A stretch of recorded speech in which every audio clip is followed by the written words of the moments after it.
جنت البقیع کی مٹی لے جانا ناجائز ہے۔ نمازی کے آگے نہ گزرا کریں، مجبوری ہو تو سجدے کی جگہ سے دور ہو کے گزر جائیں۔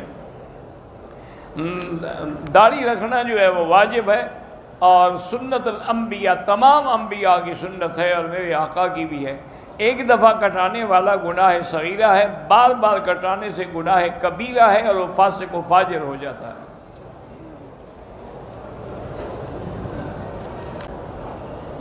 اگر امام صاحب فجر کی نماز نہیں پڑھتے تو ایسے امام کے پیچھے نماز نہ پڑھیں۔ طواف کے 5 چکر کر کے جمعہ ادا کیا، بعد میں 2 چکر لگائے، وہ بھی ٹھیک ہو گیا۔ حلال جانور کی تلی کھانا جائز ہے۔ شیعہ کے گھر کھانا نہ کھائیں تو بہتر ہے، ورنہ تو جائز ہے۔ نماز جنازہ بھی ان کی نہ پڑھا کریں۔ اگر عورت کا حیض ختم ہو گیا لیکن اس نے ابھی غسل نہیں کیا، میاں بھی یعنی ہم بستری کی، تو گناہ ہے بالکل۔ حکم ہے کہ پہلے غسل کرے، پاک ہو، اور جب تک وہ غسل نہ کرے تو اس وقت تک وہ عزا ہے، اس کے قریب جانا منع ہے۔ توبہ کرو، استغفار کرو۔ مستورات بھی نفلی طواف کر سکتی ہیں۔ صفا مروہ کے دوسرے چکر میں آدمی کو پیشاب کا تقاضا ہوا، کر کے وضو کر کے بعد میں 5 چکر پورے کیے، ٹھیک ہے، کوئی بات نہیں۔ سود کی رقم جو ہے کسی غریب کو دے سکتے ہیں، لیکن ثواب کی نیت نہ کریں۔ اگر کسی مسجد میں حمام یا بیت الخلاء بنے ہوئے نہیں ہیں تو وہ بھی بنا سکتے ہیں۔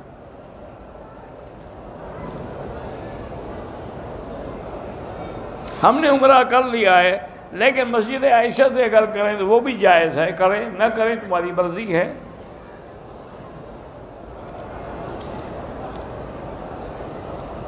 مسجد میں بیٹھے ہوئے اگر ٹیک لگا کے بیٹھا ہو اور نیند آ جائے تو پھر وضو ضروری ہے، ایسے بیٹھے بیٹھے نیند آ جائے تو پھر وضو کی ضرورت نہیں ہوتی۔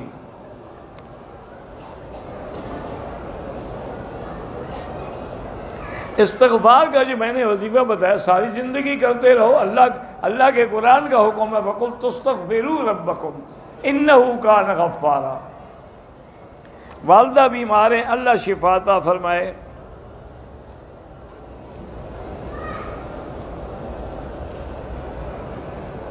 بہرحال سودی رقم کسی کے لیے بھی جائز نہیں ہوتی، وہ لے کے غریبوں کو دے دیا کریں۔ نرینہ اولاد کے لیے اللہ پاک سے وہی دعا مانگا کریں، رب لا تذرنی فردا وانت خیر الوارثین۔ ہمارے گھر میں بیماریاں ہیں تو ان کے لیے سارے گھر والے رب انی مسنی الضر وانت ارحم الراحمین یہ دعا پڑھا کریں۔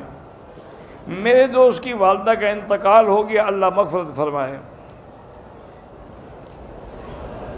بہرحال ایک عمرہ کر لیا ہے، دوسرے کا بھی ارادہ ہے، صدقہ کا اپنا ثواب ہے، عمرے کا اپنا ثواب ہے، اور اللہ نے آپ کے نصیب میں لکھا ہے تو آپ آئیں گے۔ بچے کو عمرہ کرانا جو ہے اس کی نیت آپ خود کریں گے، بچہ نہیں کرے گا۔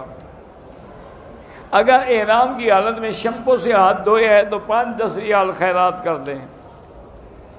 میرے والد پہ فالج کا اٹیک ہوا ہے، اللہ شفا عطا فرمائے۔ طواف کے بعد حل کروانا بھول گیا، سرے کپڑے پہن لیے، بعد میں یاد نہیں کے بعد حل، طواف کے بعد تو حلق نہیں کرایا جاتا، وہ تو صفا مروہ کے بعد حل کرایا جاتا ہے۔ اگر صفا مروہ ہی نہیں دوڑا تو دم پڑ گئی۔ میری والدہ بیمار ہیں، اللہ ان کو شفا عطا فرمائے۔ اگر کینسر ہے تو پھر وہی آیت نے کئی دفعہ بتائی، لیس لہا من دون اللہ کاشفہ۔ میری والدہ میرے رشتے کی وجہ سے پریشان ہیں تو 3 دفعہ سورۃ الرحمن پڑھ کے دعا کیا کرو۔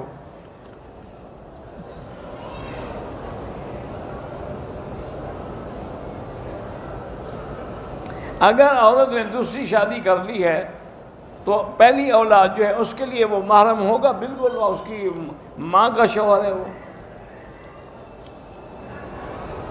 اگر فجر کی اذان میں الصلاۃ خیر من النوم کہنا بھول گیا، اذان ہو جائے گی۔ جنازے کے بعد 1 سلام بھی جائز ہے اور 2 بھی جائز ہیں۔ حنفی مسلک میں 2 سے زیادہ ثواب ہے۔